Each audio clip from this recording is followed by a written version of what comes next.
রাধে রাধে বন্ধুরা। রাধে রাধে। বলো। আজকে আমাদের ষষ্ঠম দিবস রথের। জগন তাই অনেক গোপাল পাড়ার এসেছে, জগন্নাথ এসেছে রথে।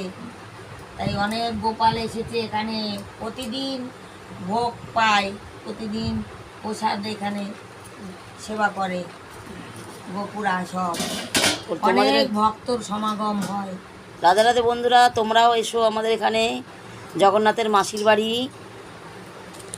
গোপালের মা, এসো তোমরা, এসে প্রসাদ নিও, প্রসাদ পেও সবাই। দেখো গোপাল এখন বাল্য সেবা হবে, এখন স্নান করছে, মুখ টুক ধুয়ে স্নান করছে। বলো কি বলবো।